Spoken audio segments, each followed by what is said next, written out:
obaba kangambe girl group bawala banno because you learn so much from them. Abadamanyi just soprano, you can learn alto, tenor. Okay. Oshegera. Hey, oyigako ebyo ennyambala okweyisa mu bantu so buli kimu kyemmanyi mu music nakiyigire. Okay, sense okulaba kulabagula simba. Banaye kati awo mbadde mpulira yani oyo Leila Kayondo kati nkufunye Leila Kayondo wa 2018 Leila Kayondo azenga ayimba all away from there ojukira omwaka.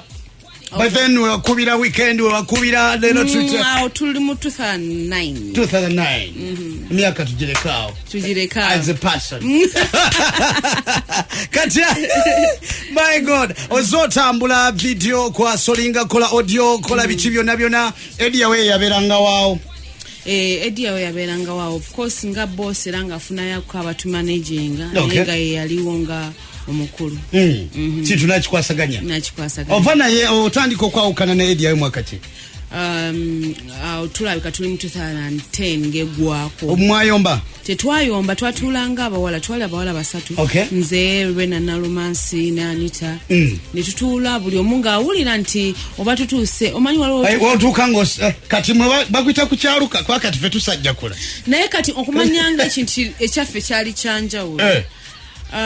Twatulanga abantu abakulu ne mukanya. I know, I remember we were still young but we still sat down. Twali bato nyonyonyo netutulanga meeting netumuita Mr. EDDY YAWE netumuita netumugamba jangu tulina kye twagala okugamba naye eyo moment paka kati nkyagijjukira nga awuliriza bye mumugamba yawulirizanga buli omu amutunuulidde bw'ati buli omu bw'ati nenvayo ne mbagamba baana mu bye twogedde tugenda bikola olwo nga mumugamba kumusibula nga tumusiibula nga mulagawa naye nze ng'omuntu nze ng'omuntu nali bamanyi byakusaaga nenfuluma nembuuza bannange nti bannaye betwogedde tugenda bikola mbuye nga gwe banno be bakusalirawo si be bansalirawo buli omu kyeyayogera kyekyali kimuli ku mutima naye nga gwe namufiya nga ndina mufiya noga ddala gye tulaga eno wanaabayo akalungi olwo nga musazeewo mutandike kuyimba mwekka basatu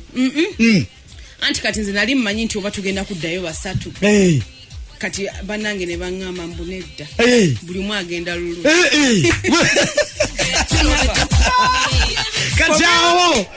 kati awo waddawa wasalawo noga kanzire waka nagenda nasoka nenzirayo kubanga nali nkyasoma nasoka nenzirayo kwera kyanyamba mukeyo time okugezaako okwasaganya emisomo gyange kati nenzirayo ku ssomero kyokka oyagala okuyimba naye era nali nkyali awo nga ndi kumpi kumala university ne bangamba nti waliyo ku company abagita Universal Entertainment eyagala abayimbi kati gye nagenda nenkoleeza ennyimba nga kyomanya okulaba oyogowegala nenkuba one moment Omukwano one moment I'm in love with you the way you love me too Aziza Zioni kwegamba nze Katonda mayikyali wanga mbe akyali wa buli muntu n'omubbi amubeererawo era ne bw'aba agenda kubbaasa bala tebankwata kati naawe walinga osaba Mukama akwatireko kolabo wazifunanga otya watukiranga atya abayimbi abo ate nga tonamala kisaawe mu kisaawe ky'okuyimba tonalwamu wakikolanga otya simanyi wensobola kikunyonyola ekyo bwengezaako okunyonyola nja kuba nnimba nze ebintu byange bituukawo weebiti kyajja buzibu ekityo okay fine niye Leila Kayondo eno tugezaako okuwayamu ambulira engeri gyatandise mpaka ne kati atatulira nsonga lwaki aze kusimba kati tovaako nawe nja kuwa omukisa gwo obuze ku Leila Kayondo ali wana ali bibya Enyimba zonna ebisesa byonna n'emboozi ezitali za bulijjo bikirigire ku radio esanyusa Okukola